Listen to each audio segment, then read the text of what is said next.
qualities of good sadhu sangha as we go along. And I believe we got to principle number 12 now, which is the 12th principle of good sadhu sangha. Ask your questions in a submissive mood, not a challenging mood. Right?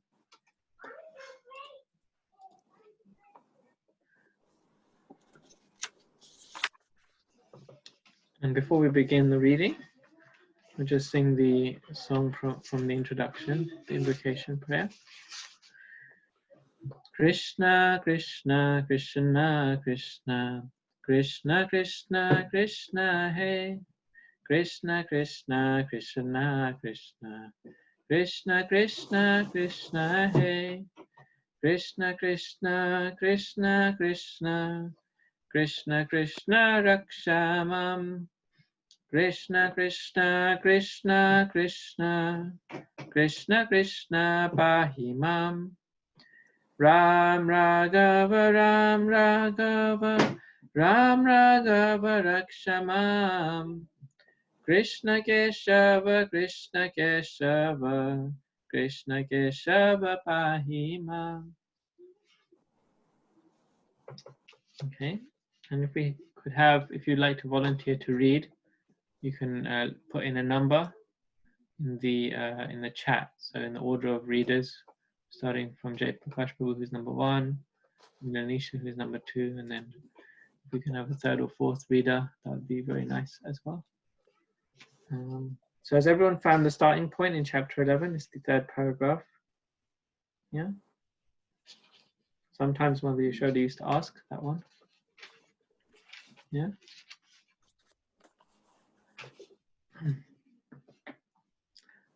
Hare Krishna Madhvi Mataji, Hare Krishna Satyanarayan Prabhu. Nice of you to join us.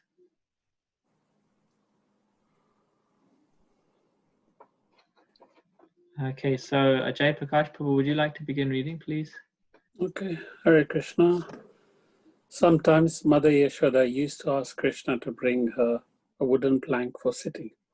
Although the wooden plank was too heavy to be carried by a child, still, somehow or other, Krishna would bring it to his mother. Sometimes his father, while worshipping Narayan, would ask him to bring his wooden slippers, and Krishna, with great difficulty, would put the slippers on his head and bring them to his father. When he was asked to lift some heavy article and was unable to lift it, he would simply move his arms in this way daily. At every moment, he was the reservoir of all pleasures for his parents. The Lord was exhibiting such childish dealings with the inhabitants of Vrindavan because he wanted to show the great philosophers and sages searching after the absolute truth, how the supreme absolute truth, personality of Godhead, is controlled by and subject to the desires of his pure devotees.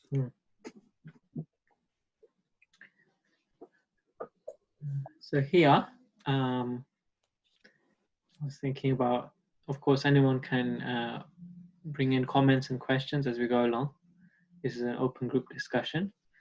In this paragraph, I was thinking about how in a few places it mentioned how the items that Krishna was trying to lift were too heavy, isn't it? Huh? So naturally a child who is 2 years old, 3 years old, like that, you know, they want to pick up things and bring them and give them to the parents and have that kind of loving exchange, isn't it? Like Krishna is doing very sweetly here. So just a few chapters back, we were reading about Trinavartasura, who is which kind of demon? Does anyone remember? Trinavarta. I think Amu Mataji waiting to speak here. Oh, I think Trinavarta was the whirlwind demon. Yeah. And how did Krishna defeat him? How did he bring him down? I think he squeezed him. Yeah. Yeah, I think that was the one. I don't know. Right. Yeah, he squeezed his neck. And he increased his weight also.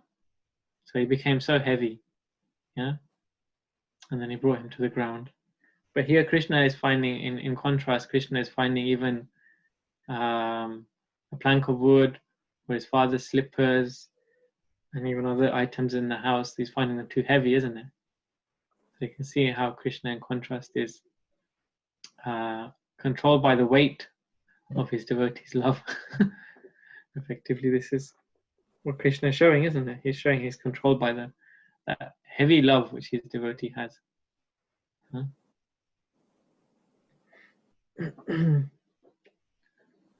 Okay, Prabhu. Okay. One day, a fruit vendor came before the house of Nand Maharaj. Upon hearing the vendor call, "If anyone wants fruits, please come and take them from me."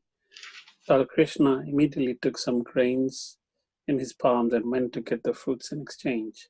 In those days, exchange was by barter. Therefore, Krishna might have seen his parents acquire fruits and other things by bartering grain, and so he imitated them. But his palms were very small and he was not very careful to hold the grains tight, so he was dropping them.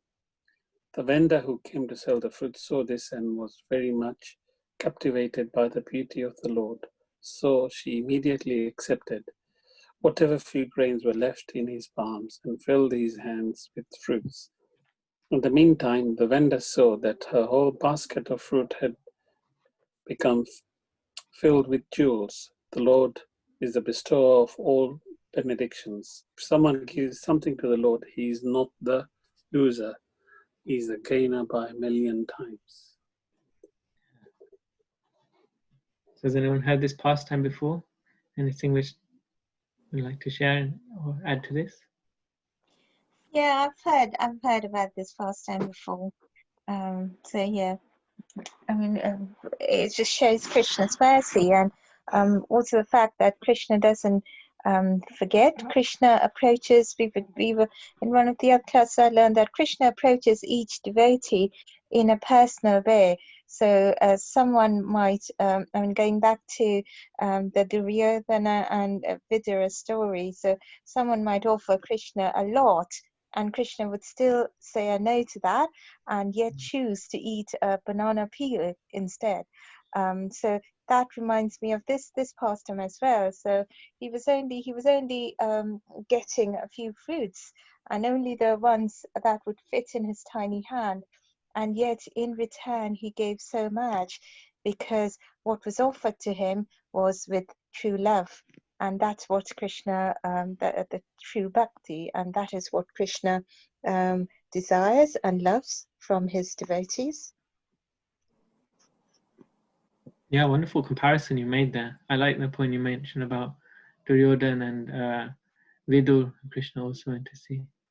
Hare Krishna. Anyone else? There are actually many pastimes, isn't it, where Krishna has exchanges of bhoga, food, with his devotees, isn't it? Huh? So many pastimes. Similar to Shabri and Lord Ram as well, isn't it? Yeah, that's right. There's another wonderful example, yeah, in the Ramayana, yeah. Or there is another one for Sudama and Krishna as well. That's a very beautiful pastime. Yeah, that's right. Anyone else?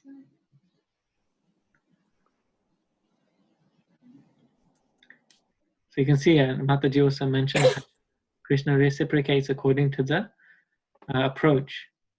So in this pastime, the fruit vendor was coming to sell fruit. So Krishna came to give grain in exchange. In the Ram Leela, Sabri was, if I remember correctly, she was already preparing the fruit. She was so much anticipating that Lord Ram would come. So he came to that spot specifically to eat those, is it berries or is it grapes? So she came specifically to eat that fruit. And then in the pastime of Sudama didn't even want to give him the fruit. So Krishna had to steal the fruit from him, the grains from him, isn't it? He had to forcibly take. So he reciprocated different ways. Krishna was having a lunch with Gopals every day. and they were taking lunch from home, and they were exchanging, Yeah, so they were all giving Krishna different things. My mother made this, my mother made this. Krishna, have this from my mother's kitchen. So in all these, there's this aspect of generosity, isn't it? Yeah. Because they are all generous, Krishna is willing to accept. Huh? Duryodhana, was he being generous? He had a huge feast prepared, but it wasn't out of generosity. But Vidur had just banana. So Krishna wasn't hungry for a big feast. He was hungry for that generosity, that devotion, because that's what Vidur had. Yeah.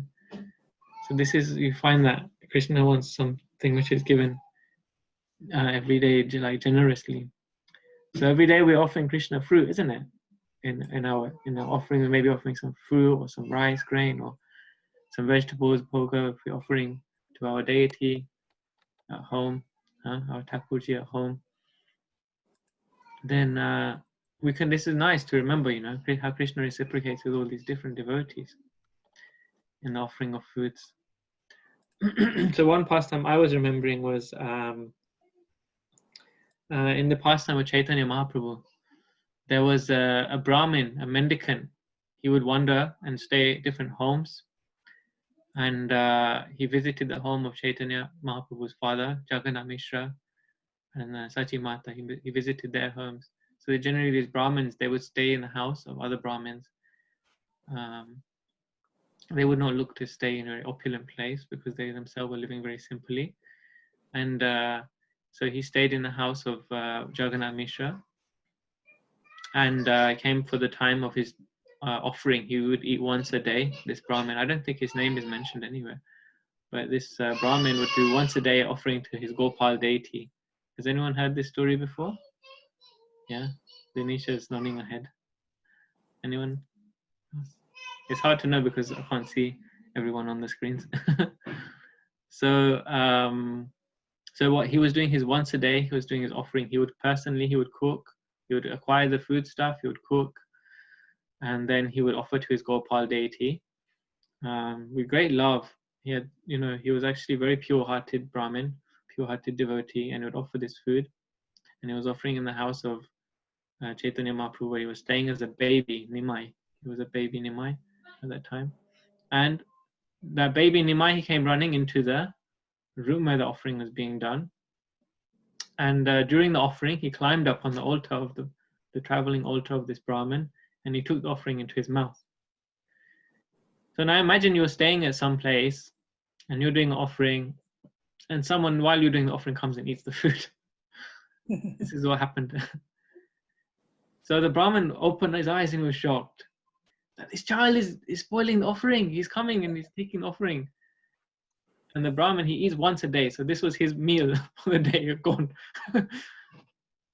So the parents came running in like, what happened? And they saw like this naughty child was there eating, happily eating the offering on the altar, climbing on the altar and eating the offering so innocently. And they chastised him heavily and took him out of the room. And they said, my dear Brahmin, you cannot go hungry. You're staying with us. We're very apologetic, and we'll offer you our foods to eat. And he said, no, I cannot accept food because I can only cook the food which I collect. So they gave him the raw vegetables, and they tried to please him and pacify him and said, you please accept our vegetables and you cook your own meal again. So he began to cook again, second time, and then again he completed the offering, and he started to ring the bell to offer it to his deity. And again, Nimai ran into the room during the offering and again started to eat the food from the altar. And again, the Brahmin was shocked. I've cooked twice at this home now, and twice my food has been eaten. Obviously, the Lord doesn't want me to eat today. I should fast. So he made a resolution that I will fast. Then the third time, they convinced him that, no, please, you must eat. You come to our home. We would feel very bad. Isn't it? We'd feel very bad if someone comes to our home, a Vaishnava, a pure devotee, and they come and they don't eat. They don't feel comfortable. They have to starve. They have to fast. So again, they were very like forcibly, no, we will cook for you, or we will give you whatever you need for your preparations. And then they gave him the bhoga again, and he cooked that time. And they locked Nimai in another room and made sure that he couldn't come out. But still, somehow, when the bell was ringing, Nimai ran out and came in and took the offering, even though he was behind locked doors. So no one knew how that could be possible. And so it was explained. Then when the Brahmin, he third time chastised the boy for saying, well, how can you be eating the offerings? They're for my deity. How can you come and take them? And then Nimai simply said in his childish voice that, but you are calling me to come and eat, so I'm coming to eat. And then he revealed a form of himself as Gopal, Bal Gopal, a blue Krishna form, baby form. So in this way, he was showing that his special mercy to this Brahmin, that actually, I'm Chaitanya Mahaprabhu, I'm not different from Krishna. And he said that you cannot tell anyone. This pastime of mine is a secret, because when I am older, then I will teach the process of Yuga Dharma, the chanting of the holy names, to everyone. But because you are pure-hearted, then I will reveal myself to you, my pure devotee. So every day we're offering food to Krishna, isn't it? And so we have this right mood that actually want Krishna to come and eat, he will come and eat for sure from us. Another pastime. So yeah, I like the last sentence here. It says how if someone gives something to the Lord, he is not the loser. He is a gainer by millions of times. So every day when we offer some bhoga to Krishna, actually it's us who is gaining millions of times more than we can count.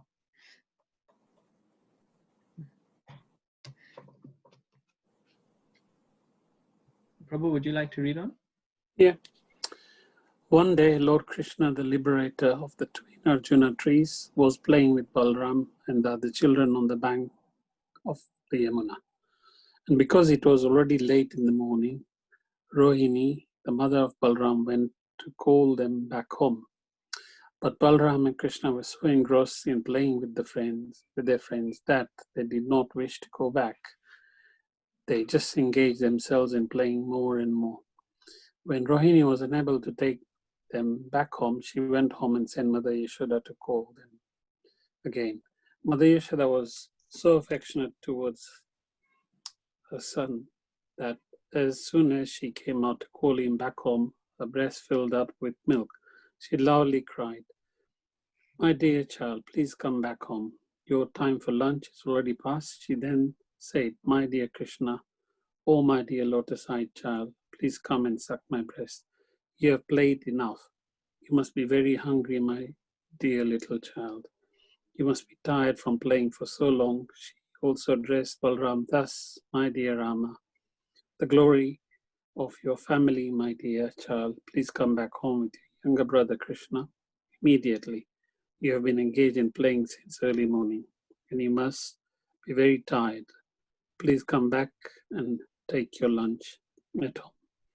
Your father Nandaraj is waiting for you. He has to eat, so you must come back so that he can eat."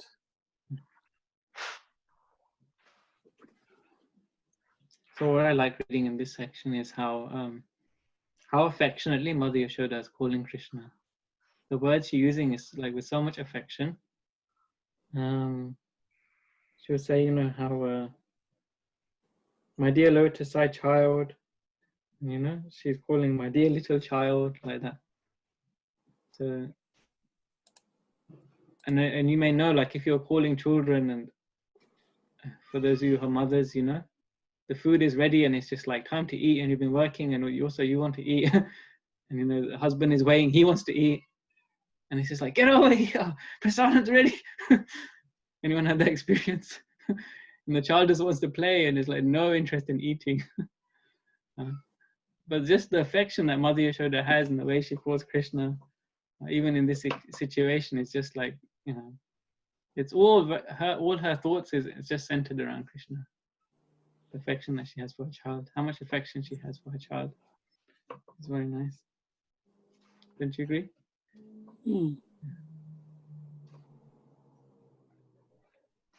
There's a short paragraph now. As soon as Krishna and Balram heard that Nand Maharaj was waiting for them and could not take his food in their absence, they started to return. Their playmates complained, Krishna is leaving us just at the point when our plane is at the summit. Next time we shall not allow him to leave. Shall I continue? I just thought this was interesting because we don't hear much about Nanda the Maharaj. Krishna. Yeah, we don't hear too much about Nanda Maharaj in the Krishna book. But I just found it interesting here. He's mentioned that even Mother Yashoda was calling him in such a wonderful way, so inviting. It was only until she said that your father's waiting that Krishna stopped his play. Huh? So for those of us who like that paternal affection, that fatherly affection that Krishna has, is a very wonderful thing. You know, he stopped his play for his father to come to his father because his father was waiting. Okay. His playmates then threatened not to allow him to play with them again.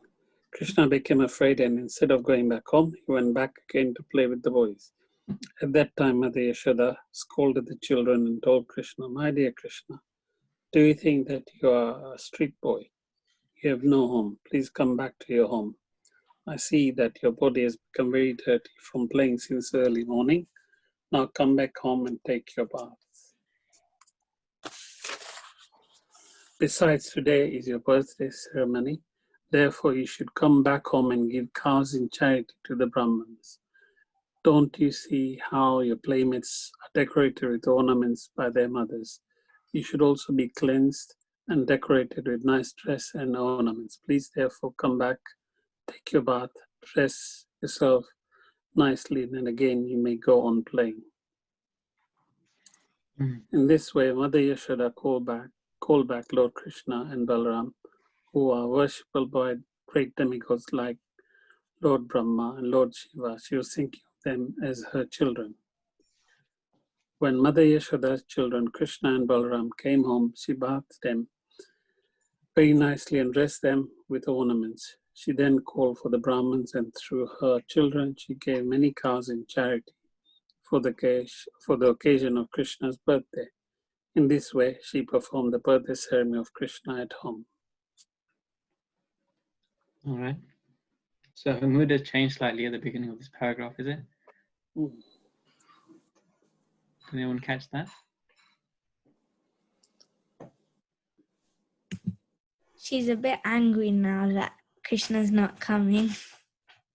Yeah, you can tell very clearly, isn't it? How she's scolding not just Krishna, but all the other children as well. You know? That's funny. But she had good reason, because it was a special occasion. Yeah. So how old is Krishna now is not mentioned. He's saying again it's his birthday ceremony here. And then it's explained how she goes on to perform the ceremonies for Krishna by offering to the Brahmins and the cows. Okay. All right, so Mother Yashoda making many excuses to get him back instead of forcing him or telling him off.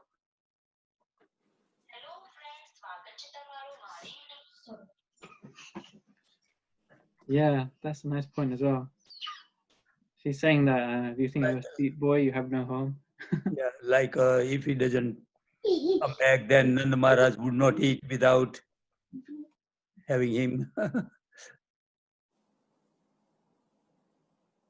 Also giving him a hope that come back, have a bath, have a lunch, and then you can go back again.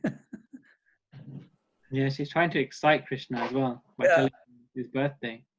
The children, they love birthday parties, isn't it? Yeah. Yeah, I love birthday party. You like birthday parties? When's your birthday? My birthday is at September. September, yeah. Your birthday is next week. You excited?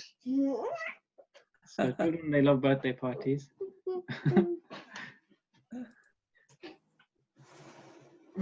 So this is how Mother Yashoda made Krishna to come home. Okay. Prabhu, would you like to read one more? Yeah, sure. After this incident, all the elder cowhead men assembled together and Nand Maharaj presided. They began to consult among themselves how to stop the great disturbances in Mahavana on account of the demons. In this meeting, Upananda, the brother of Nanda Maharaj, was present. He was considered to be learned and experienced, and he was a well-wisher of Krishna and Balram. He was a leader, and he addressed the meeting as follows. My dear friends, now we should leave here for another place, because we are continually finding that great demons are coming here to disturb the peaceful situation. And they are especially attempting to kill the small children. Just consider Putna and Krishna. It was simply by the grace of Lord Hari that Krishna was saved from the hands of such a great demon. Next, the whirlwind demon took Krishna away into the sky, but by the grace of Lord Hari, he was saved, and the demon fell down on a stone slab and died. Very recently, the child was playing between two trees, and the trees fell down violently, and yet there was no injury to the child. So Lord Hari saved him again. Just imagine the calamity of this child or any other child playing with him, crushed by the falling trees. Considering all those incidents, we must conclude that this place is no longer safe. Let us leave. We will all have been saved from different calamities by the grace of Lord Hari. Now we should be cautious and leave this place and reside somewhere where we can live peacefully. I think that we should all go to the forest known as Vrindavan, where just now there are newly grown plants and herbs. It is very suitable for pasturing, ground for our cows, and we and our families, the gopis and the children, can very peacefully live there. Near Vrindavan is Govardhan Hill, which is very beautiful, and the newly grown grass and fodder for the animals, so there will be no difficulty in living there. I therefore suggest that we start immediately for that beautiful place. As there is no need to waste any more time, let us prepare all our carts immediately, and if you like, let us go, keeping all the cars in front. Okay, so they're about to move home now. From where to where? Does anyone know?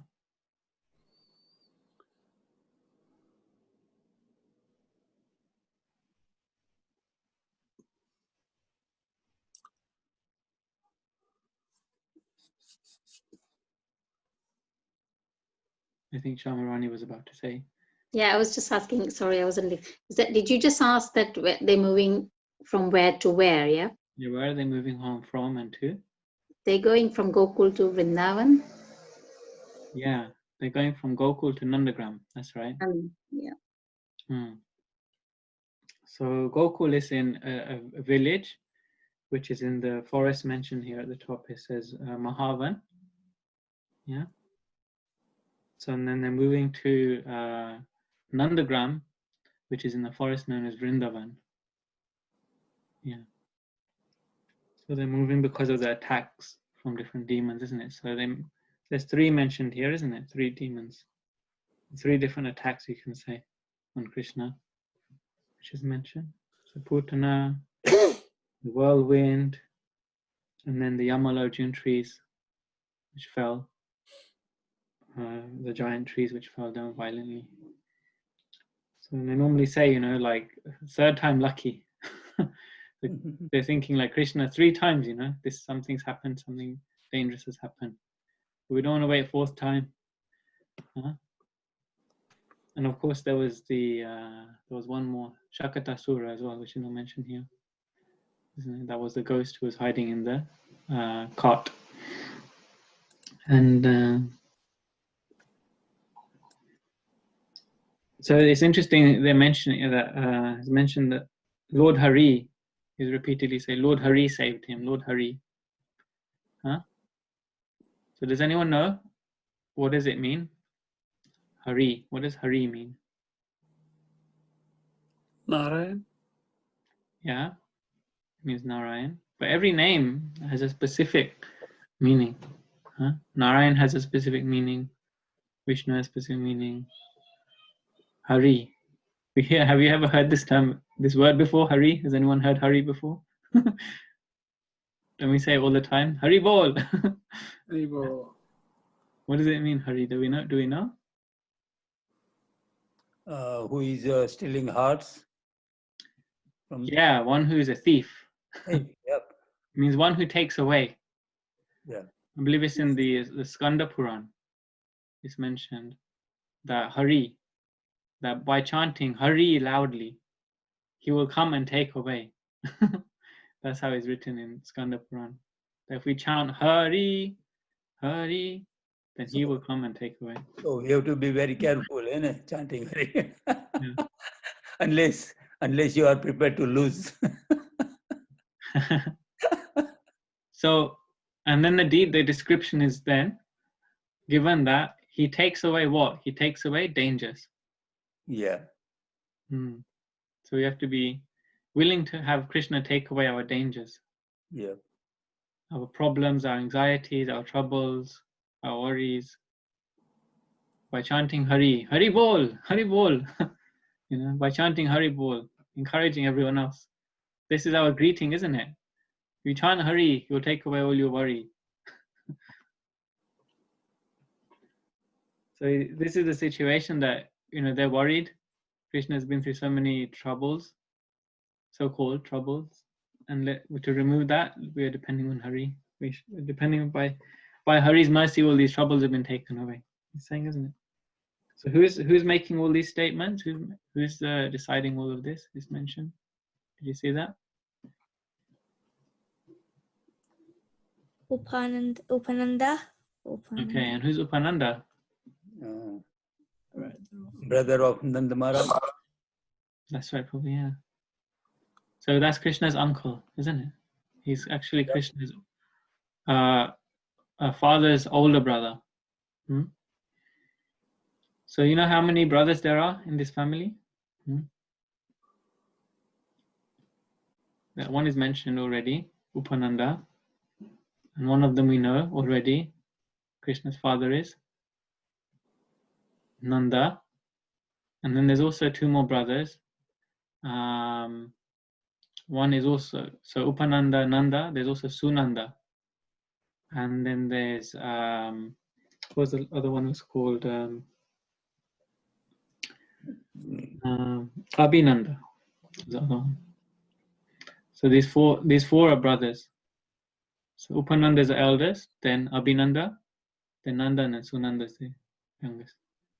I guess that's the order. I think in that order. So there's the four brothers. So the older brother is telling that Nanda Maharaj, although Nanda Maharaj is he is the king of Vrindavan, Nanda Raj. Yeah. But he has older brothers. So actually, it's interesting. There's a story about how he is the king and his older brothers are not, because they were so affectionate to him. They wanted him to be the king. They loved him so much. They wanted him to be. So that's not ordinary. That no ordinary eldest brother is the king, isn't it? Upananda would be the king. But they were so affectionate to him. They wanted him to be the king.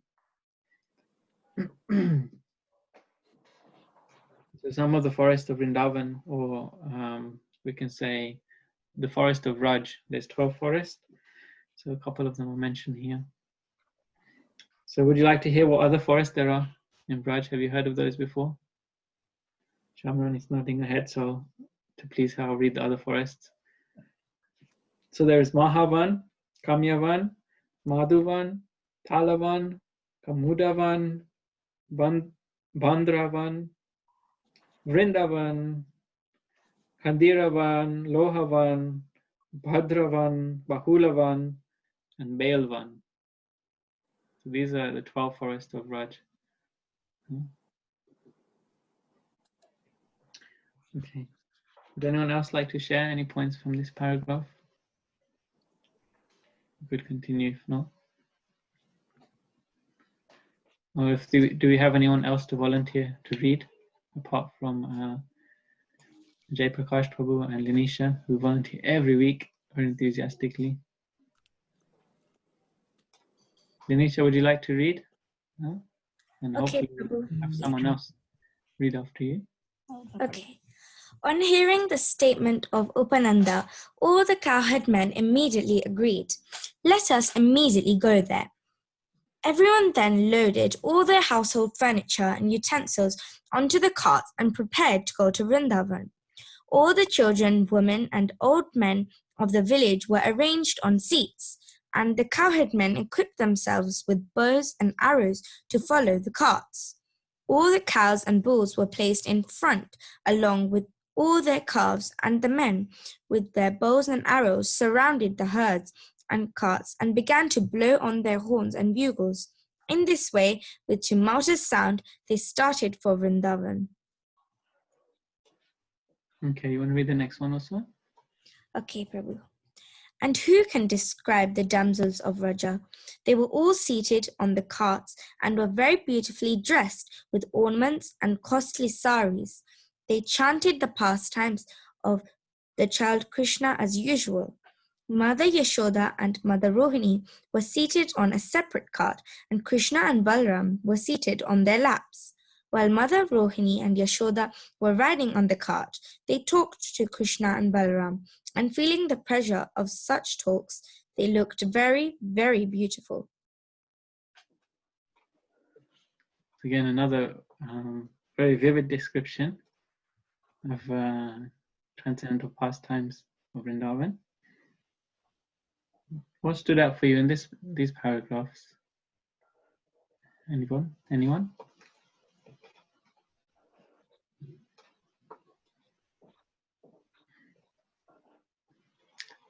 So the scene is that they're moving home. Yeah? Has anyone moved home before? Yes? Okay, Linisha. How was it like moving home? Do you remember? It was not a very good experience because it took a long time to pack everything, Yeah. and they finished packing in like so quickly, and it took us so long, like 2 weeks to pack everything. Mm. I don't know how they did it so quickly. Krishna's mercy that they did it so quick. And then the way that they're going to Vrindavan is so calm, and everyone is so happy, and everyone looks so good, and yeah, they're having a good time. Yeah. Isn't Normally it? it's a very stressful experience. Yeah. So you see how everything in the material world is just botheration, isn't it? Mm. Yeah, all these activities in the material world which we do is botheration. Why we're moving? Because we want to move to a better situation usually, isn't it? Yeah. Sometimes it happens that we have to move to a worse situation as well. But generally we move because we want to better the situation, isn't it? Yep. Yeah. But even then there's so much botheration, right? So much trouble even to get a better situation in life. So it's not that in the spiritual world that doesn't happen. They also want to have a better situation, huh? Moving from one forest to another forest. Yeah. But you brought out some nice points there about how for them it was like a festival, isn't it? Yeah. Even just moving home is a festival. Well, I wish I've moved home 3 times in the last 1.5 years. So I definitely didn't have much festivals going on. I can tell you. It was like living in a box most of the time. Living out of a box suitcase like that. So they're having a blissful time and they're moving home on the order of Upananda. Okay, can read on. Okay. In this way, after reaching Vrindavan, where everyone lives eternally, very peacefully and happily, they encircled Vrindavan, drew all the carts together in a half circle, and in this way constructed a temporary residence. When Krishna and Balaram saw the beautiful appearance of Vrindavan, Govardhan Hill, and the banks of the river Yamuna, they felt very happy. As they grew up, they began talking with their parents and others in childish language, and thus they gave great pleasure to all the inhabitants of Vrindavan. Okay. Unless anyone wants to comment, we can continue.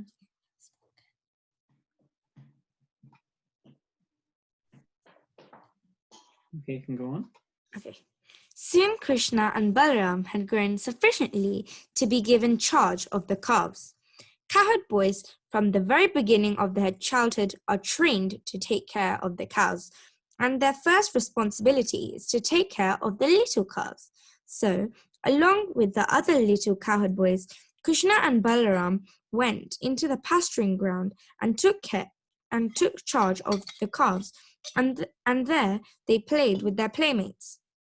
While taking charge of the calves, sometimes the two brothers played on their flutes, and sometimes they played with amalaka fruits and bale fruits, just as small children play with balls. Sometimes they danced and made tinkling sounds with their ankle bells. Sometimes they made themselves into bulls and cows by covering themselves with blankets. Thus, Krishna and Balaram played. The two brothers also used to imitate the sounds of bulls and cows and play at bullfighting. Sometimes they used to imitate the sounds of various animals and birds. In this way, they enjoyed their childhood pastimes, apparently like ordinary, mundane children. So yeah, another wonderful description of the childhood activities of Krishna here. So they're starting to take charge of the calves now. And it was just Krishna's birthday we read recently in the previous few pages back. So Krishna's perhaps between age 3 to 5, yeah, it can be assumed. I wasn't able to find out exactly. So at that age, between 3 and 5, he's taking care of calves. Because at age of 6, he's given the charge of the cows. And that festival is known as, does anyone know? We celebrate that festival in our Vaishnav calendar when Krishna is given charge of the cows. That's called Gopastami, that festival. It happens in the month of Kartik. Just around the time of Govardhan Puja, around that time. It's Gopastami. So this is actually before that. Krishna is not looking after cows, he's looking after calves. So they're not going far away from home. They're just staying around the home area, the nearby pasture grounds, and they're taking those little calves. And he's only 3 or 4 years old, maybe 5. And here I just noticed that is the first time a few things have been mentioned which are particularly sweet, which are particularly Krishna is particularly known for. So he said when one dresses the deity, there should always be 3 things.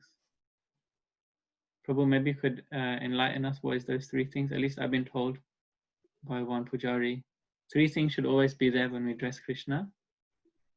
He should always have flute. He should always have ankle bells, and he should always have peacock feather. Sorry, Prabhu, I didn't hear. Peacock feather. Peacock feather, yeah. Mora mukut, yeah. You should have peacock feather. So here what has been mentioned is they're playing their flutes. I think this is the first time I've seen this. So far in the reading, we've had Krishna begin to play flute, isn't it? So why does Krishna play flute here?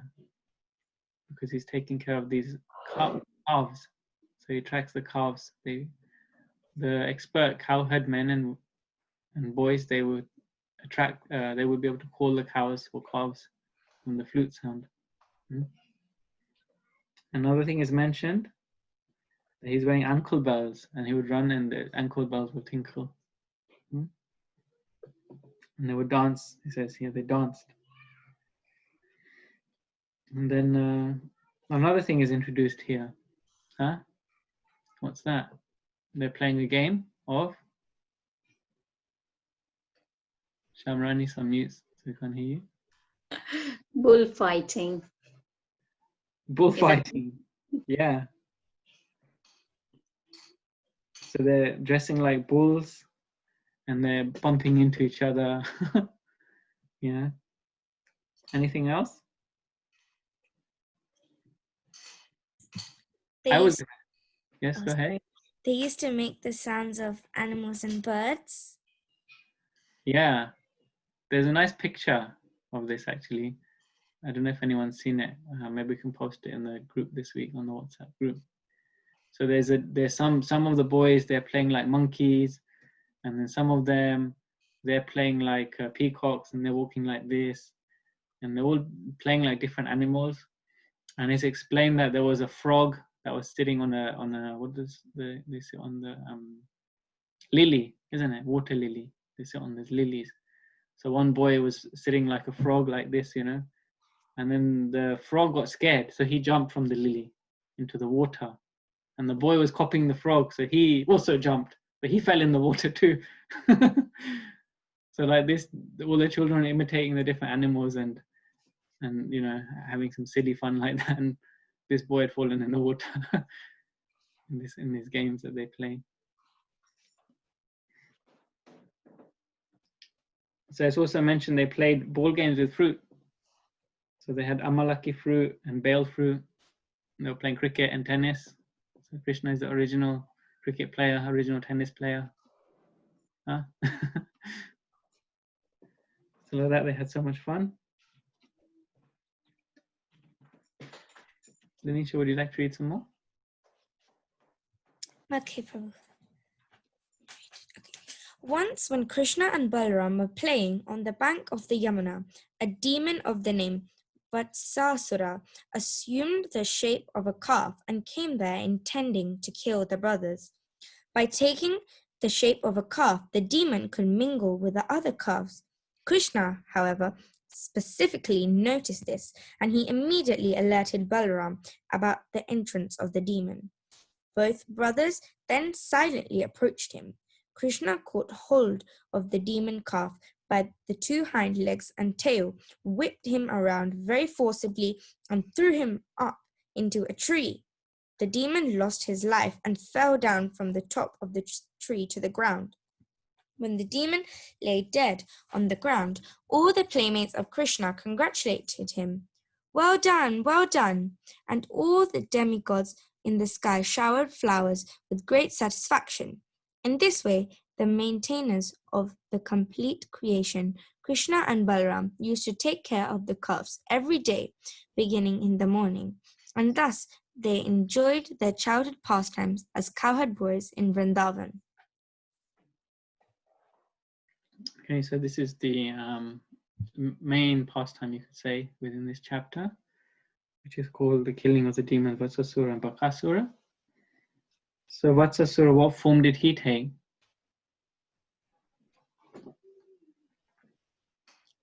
A calf? That's right, yeah. So he came in the form of a calf. But was he really a calf? No, he was a demon. Okay. So what does it mean then that if he was a demon but he came in the form of a calf?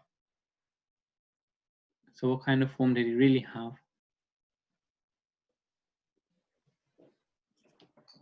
You can guess because it's not written. Was he a bull? No, not quite. So he could disguise himself in the form of a calf, isn't it? Huh? So he had you can say like a human-like form actually. Huh? And all these demons which came to Vrindavan, they were actually mystic personalities. They were very powerful mystics. By their mystic power, by their Shakti, they could transform themselves to look or behave like other living beings. Huh? So Putana, she was actually a witch, isn't it? Huh? And she was flying on a stick, like witches do, as it was described. Huh? She was a Keturi witch, as it was said there. So she could fly on a broomstick. And then we had another demon, Trinavarta. Huh?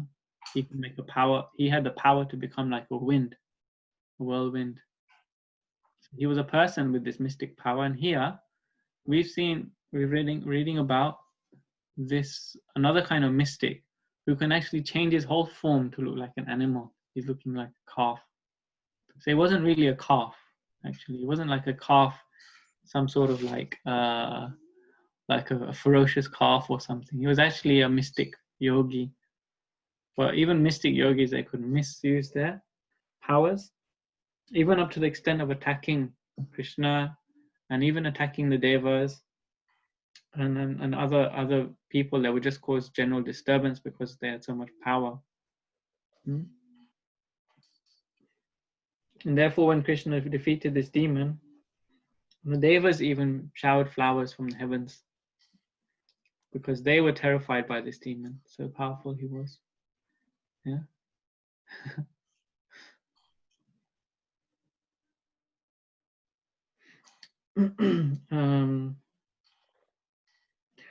So according to Bhaktivinoda Thakur, the different demons of Vrindavan, they represent different anarthas.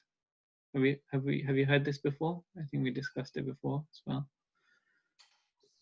In this case, this Vatsasura, he represents greed. So previously, the demons we read about, they represent like the Putana was false guru. Then Trinavarta, he was pride based on like scholarship and being proud of knowledge. Here, the Vatsasura, he was like greed personified. Huh? So by hearing about this pastime, Bhaktivinoda Thakur explains that we can become free from these unwanted qualities like lust or anger or greed or pride, envy, illusion. So by meditating on this pastime, we can become free from greed. So by his greed, it said that because of that kind of the greed that he had, he would do childish mischief. Huh? So he was basically greedy and deceitful, and he was this. So this was his manifestation of his greedy behavior. And so he would do this. So this was like a childish mischief he would do. So he came as a baby calf, and he was playing like a baby calf, but not a good baby calf. You could say mischievous baby calf. So it said that Krishna, he noticed this, huh? And he informed Balaram. He said, Balaram, look, that cow, that calf is not. You can imagine Krishna is how old here? Maybe just 3, 4, 5 years old. And he's picked it up and he's got a target. I have to finish that demon off because he's misbehaving. So what's interesting is this is in contrast to what we read at the beginning of this chapter. Huh? So it wasn't about greed, but there was a fruit vendor. What was her mood? When Krishna approached her with just a few little grains she could carry in his hand.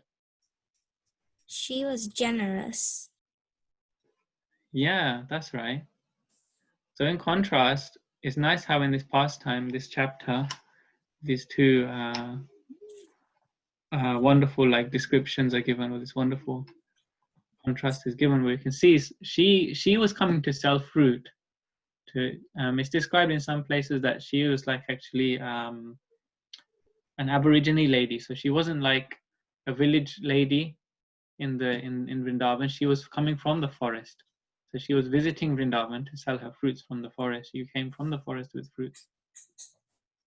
So then she came across this house of Nandaraj, and she came to sell the fruits on that spot. And Krishna didn't give much grain. He couldn't carry. He was dropping them all the grains all the way, and he just had a few which were left in his fingers, in between his fingers, and he gave that. And she was super generous, yeah, isn't it? And here on the other hand, this demon is not generous at all. He's the opposite. He is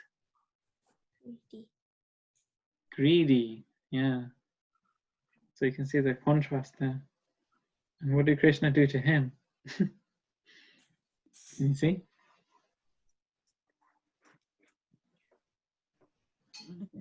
Hind legs and threw him. Yeah, he pulled his hind legs and threw him in a tree. Yeah. So he whipped him into a tree.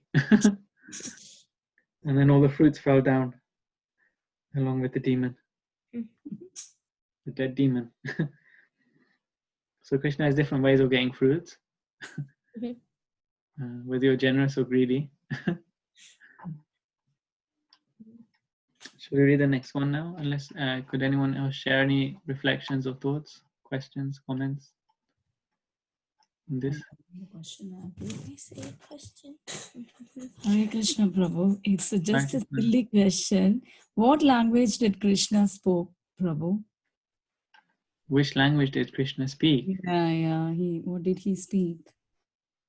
Does anyone know the answer to that? I have not spoken to Krishna myself, so I cannot say from first-hand experience. Well, I believe Krishna is listening to me. I speak in English only.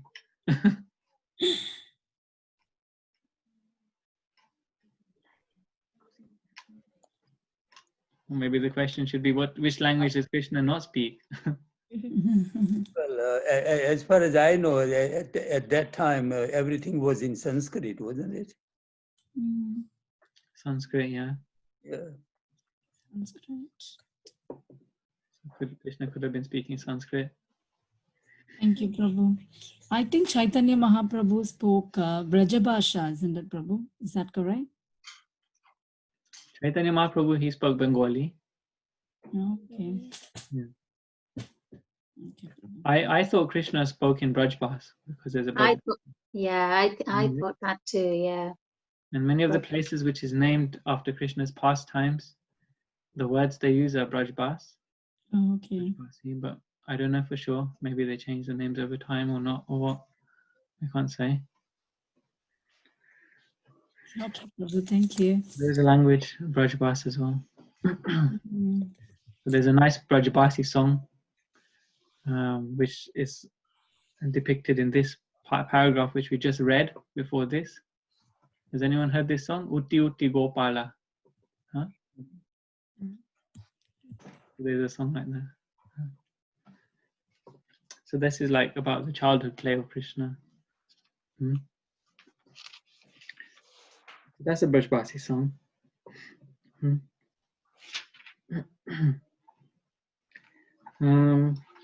Okay, I can read the next paragraph unless anyone would like to comment or question.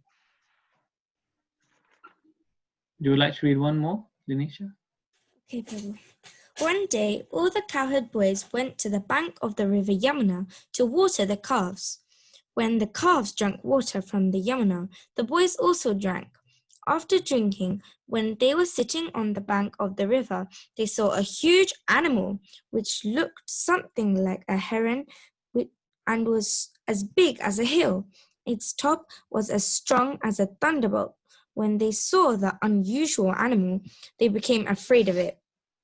The name of this beast was Bakasura, and he was a friend of Kamsa's. He appeared on the scene suddenly and immediately attacked Krishna with his pointed, sharp beak and quickly swallowed him up. When Krishna was thus swallowed, all the boys headed by Balram became almost breathless, as if they had died. But when the Bakasura demon was swallowing up Krishna, he felt a burning, fiery sensation in his throat. This was due to the glowing effulgence of Krishna. The demon quickly threw Krishna up and tried to kill him by pinching him in his beak. Bakasura did not know that although Krishna was playing the part of a child of Nanda Maharaj, he was still the original father of Lord Brahma, the creator of the universe. Mother Yashoda's child, who is the reservoir of pleasure for the demigods and who is the maintainer of saintly persons, caught hold of the great gigantic heron by the two halves of his beak, and before his cowherd boyfriends bifurcated his mouth, just as a child easily splits a blade of grass. From the sky, the denizens of the heavenly planets showered flowers like the mallika, the most fragrant of all flowers, as a token of their congratulations. Accompanying the showers of flowers was a vibration of bugles, drums, and conch shells. All right. So another wonderful description here of how Krishna defeats the anarthas within us. In this particular case is given Bakasura, another demon here. So which points did you like to hear about in this section?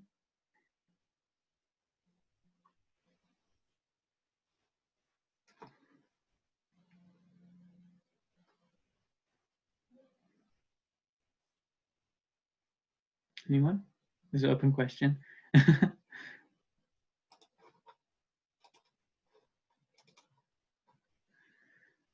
So here I thought it's interesting that so this demon, so is it very appropriate to his atmosphere? So he's a heron. He comes in the shape of a heron, which is like a water bird, and he comes to the place of Yamuna, which is of course the river. So we like to stay where we like to hide our anarthas, where we can hide them best. You know, our anarthas are hiding in the environment which they work best, isn't it? So what does he represent? So he is a heron. He was a bird, but he was as giant as a hill. So he couldn't really hide because he was such a big demon. This was such a big demon, such a big anartha he had. He couldn't really hide, but he was in that water atmosphere, and he was as strong as a thunderbolt. So what does this represent? So Bakasura, or first I should say, who is Bakasura? So Bakasura isn't actually a bird, even though he's coming in the form of a bird. He's again a mystic. He is a brother of two other demons we read about. He is a brother of Trinavarta and Putana, because Putana is, of course, we read the sister of Trinavarta. So another name of Putana was Baki, and her brother's name is Baka, because they were very close. So, because he was he came to attack Krishna out of what's the word? Out of like revenge. He had like a vendetta against Krishna. So this was his motivation. So I said that Bakasura, he represents false dealings due to deceit and cheating. So this was his attitude, So you can see, like, if we have these improper dealings, if we have a cheating mentality, we try and hide that, isn't it? We use that in situations where we think we can get away with it. So like that, this heron was trying to be in the water environment where he could hide those malicious behaviors of his.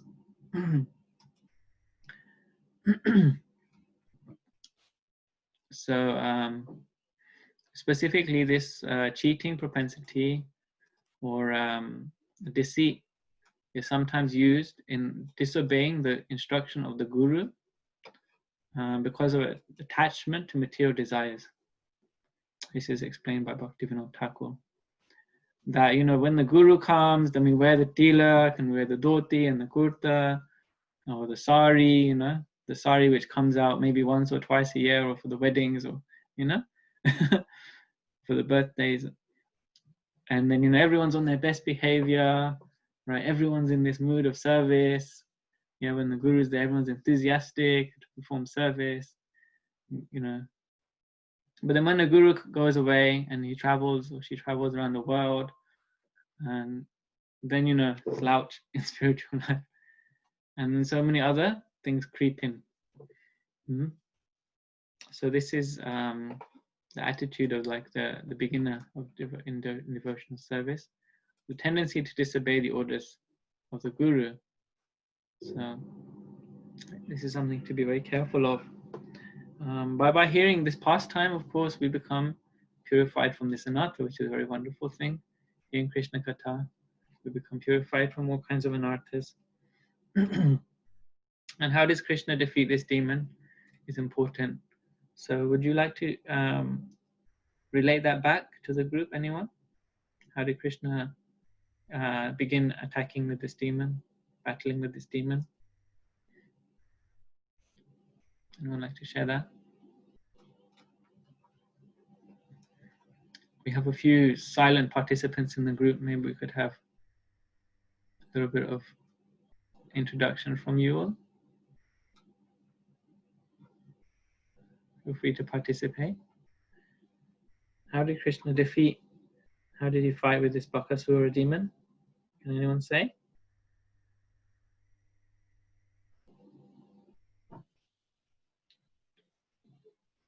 So first of all, Bakasura attacked Krishna. Yeah?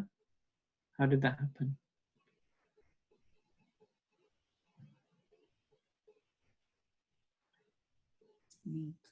He just picked him up with his beak and then immediately swallowed him without warning.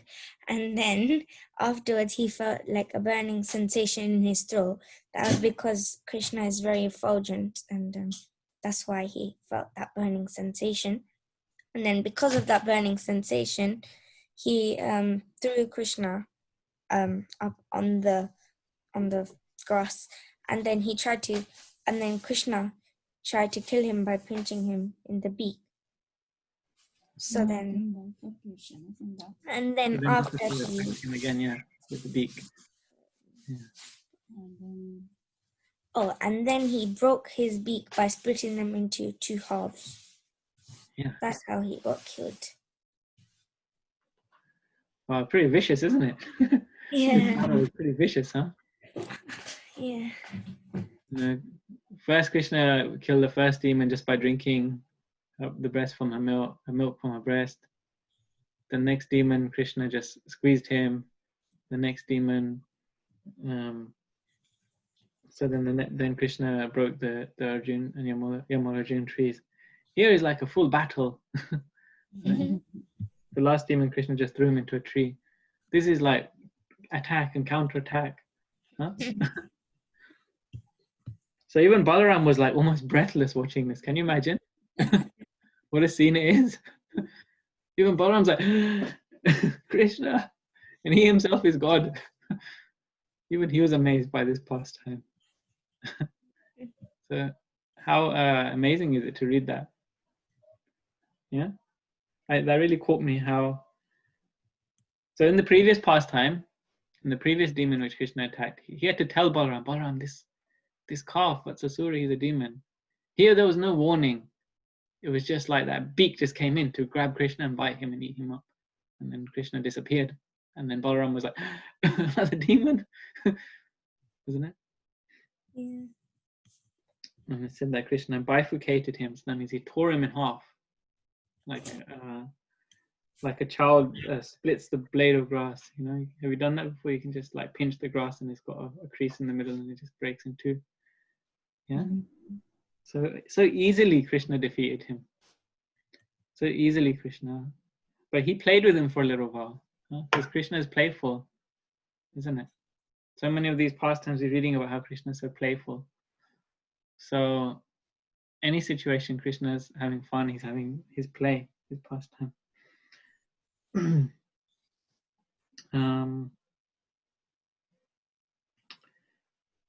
Yeah. There's another demon which was defeated by being torn in half, bifurcated. It's called. Does anyone know? This is in the Mahabharata.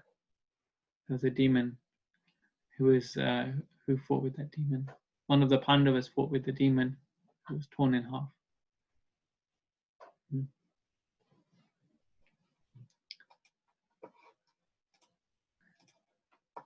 So this is after when Maharaj Yudhishthira wanted to perform a Rajasuya Yagya.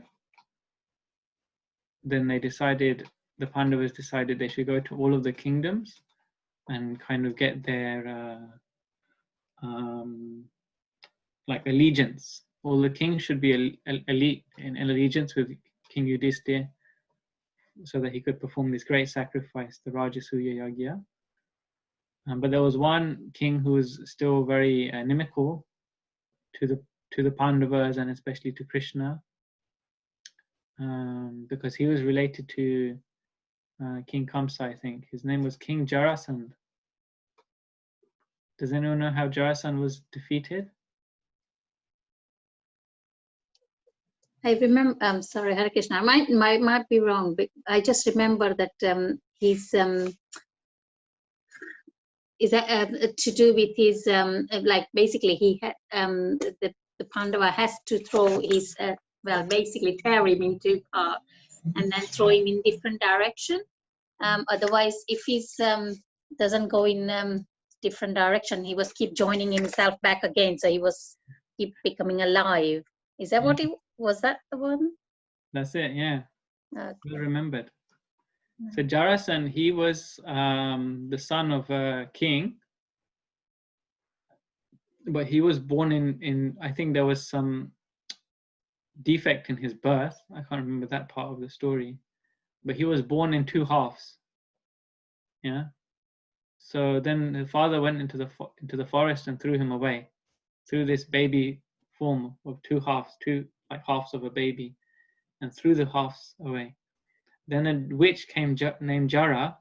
She found that demon, and she found that baby, and she joined the halves together with her mystic power and brought the child into consciousness again. And then he became known as Jarasandh, because he was like brought up by that witch Jara, and then he grew up and he became the king. And so no one could defeat him because he was like so strong. The only way he could be defeated was by being torn in half.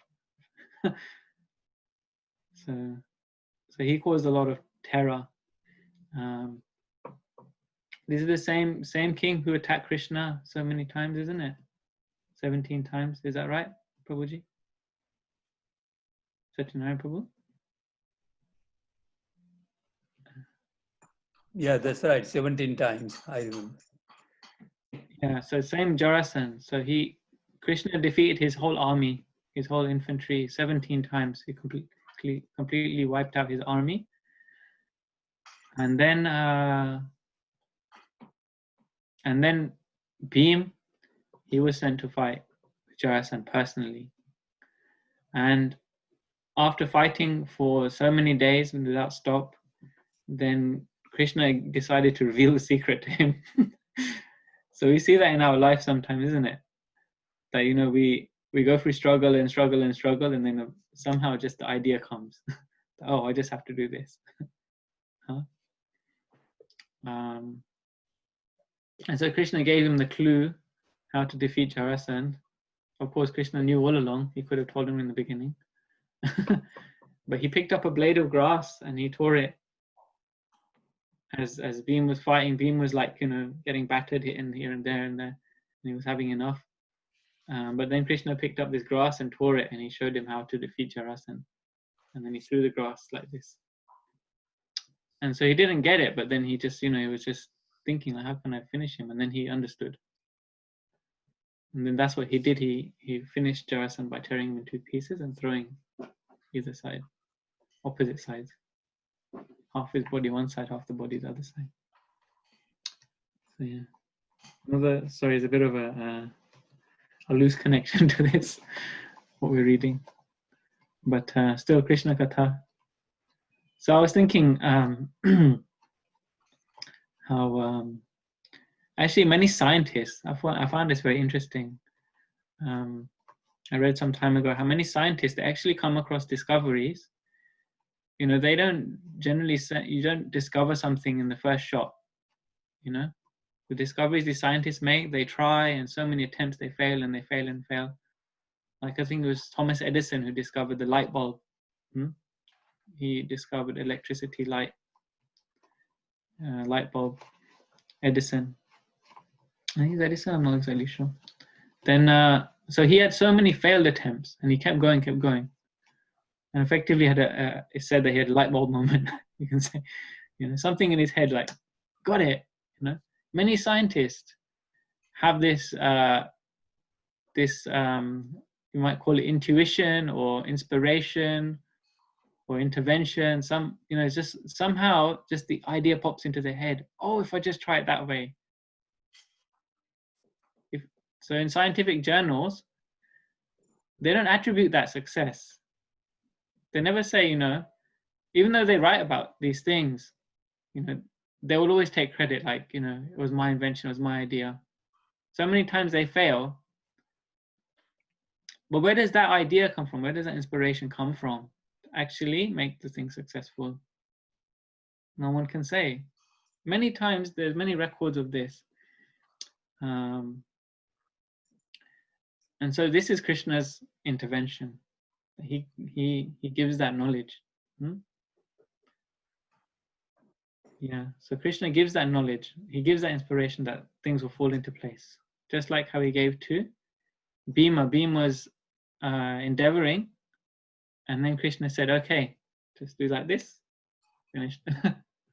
So then he defeated that demon. So that was interesting to point out. So we've got a few more minutes. So we read the next paragraph then. Shamrani Mataji. When the boys saw this showering of flowers and heard the celestial sounds, they became struck with wonder. When they saw Krishna, all of them, including Balaram, were so pleased that it seemed as if they had regained their very source of life. As soon as they saw Krishna coming towards them, they one after the other embraced the son of Nanda and held him to their chests. After this, they assembled all the calves under their charge and began to return home.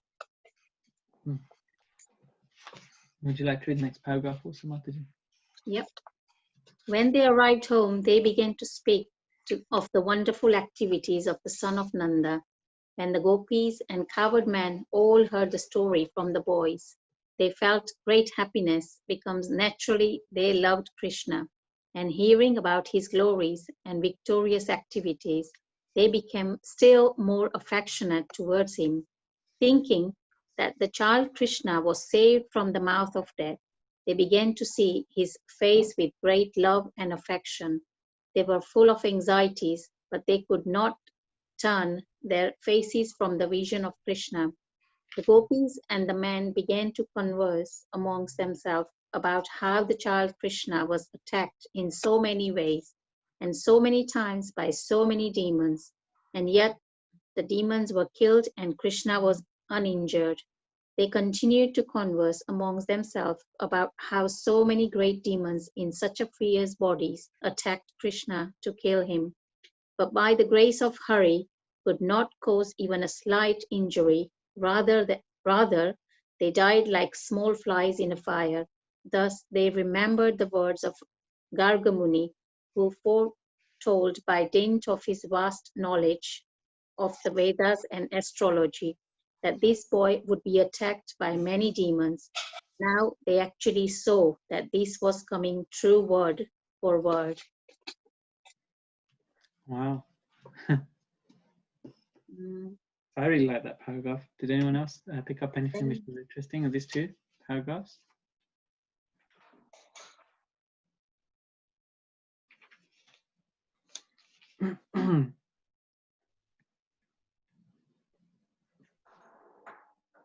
So I thought it was interesting how,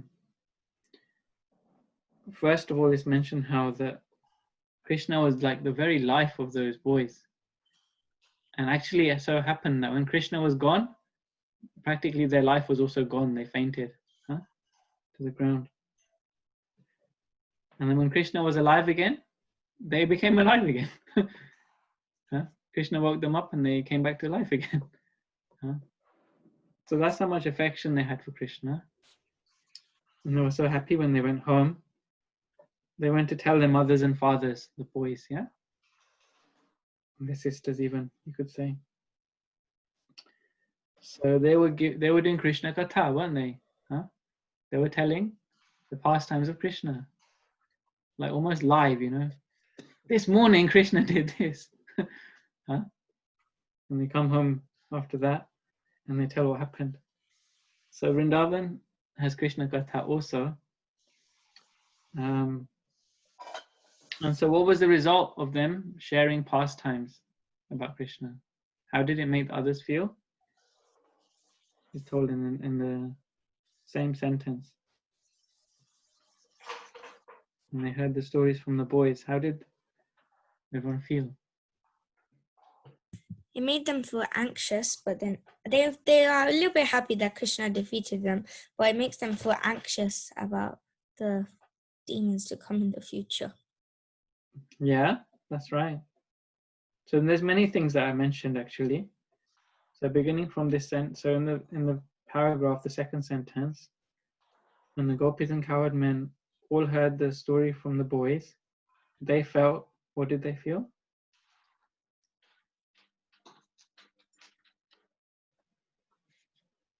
Happy. Great happiness. My one says great happiness. Yeah. Param Ananda, great happiness. Yeah. And then after hearing about his glories and victorious activities, they became still more. Anyone? Shamarani goes back on mute again, so we can't hear her. I think they were still even more affectionate. Isn't it? Towards Even more affectionate. Yeah. Yeah. So great happiness, even more affectionate to him. And they looked on his face with great love and affection. So this should be the natural effect that is upon us when we hear pastimes of Krishna. So I hope everyone experiences that from this group also. We feel great happiness, and we feel even more affectionate about Krishna, towards Krishna. And when we see our deity of Krishna, then when we look on his face, we feel that great love and affection for him. This should be the effect of hearing Krishna Katha, as it is in Vrindavan. So it's very wonderful, isn't it? Hearing about Krishna Katha. Did anyone else pick out anything from this section? One thing is very interesting. Krishna was attacked by so many demons and so many times, but he remained uninjured. Yeah. Not even a scratch. Huh? Not even a scratch. He was actually eaten by that bird, isn't it? Yeah. Actually eaten, like he went into his mouth. Can you imagine? It's like going into the mouth of an animal. Or like, I don't want to say even. But yeah, you can imagine for yourself. But not even injured, not even a scratch. Huh? By his very effulgence, he came back out because of the heat of his effulgence. Without any effort, even, you can say. Thank you, Prabhu. Yeah, that's a nice point. So I know it's just gone 9. Would you be okay to stay on a few more minutes and we can read the last 2 paragraphs? How does that sound? Is everyone okay with that? Sure. Okay, wonderful. Then we can finish this chapter now. Yeah. So Shamrani, please. Yep. All the elderly cowherd men, including Nanda Maharaj, used to talk of the wonderful activities of Lord Krishna and Balram. And they were always so much absorbed in those talk that they forgot the threefold miseries of this material existence. This is the effect of Krishna consciousness.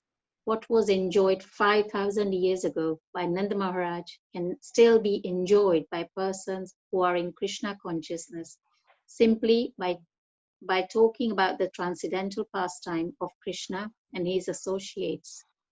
Thus, both Balram and Krishna enjoyed their childhood pastime, imitating the monkeys of Lord Ramchandra, who constructed the bridge over the ocean, and Hanuman, who jumped over the water of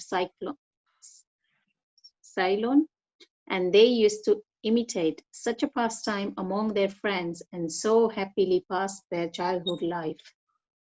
Thus ends the Bhaktivedanta purport of the 11th chapter of Krishna killing the demons, Vatsasura and Bakasura. Very wonderful ending to this chapter. Huh? That just as Nanda Maharaj enjoyed 5,000 years ago, you can enjoy today, isn't it? Yep. That's Prabhupada's words. That's the words of the scriptures. So not to be taken lightly, huh? This type of enjoyment. It's for everyone.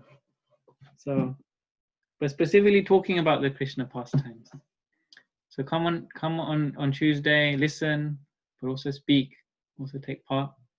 Speak about the pastime, what you like, what you remember, what you heard before, how you can connect it. Think about Krishna's pastimes that way. Okay, so More you absorbed in these pastimes, more you enjoy. yeah, More you absorbed, more you enjoy. nice final words from you, Prabhu. Thank you. The more you absorb, the more you enjoy. Yeah. But tomorrow is a very wonderful day to be absorbed. Yeah, because tomorrow is the Radhastami Mahamahotsava. So how did Radharani get her name? Let's finish on one more thing. What does Radharani's name mean? We spoke about what Hari means, yeah? Does anyone know what Radha means? Can anyone say? I'm sure Satyanarayan Prabhu knows. Does anyone else know?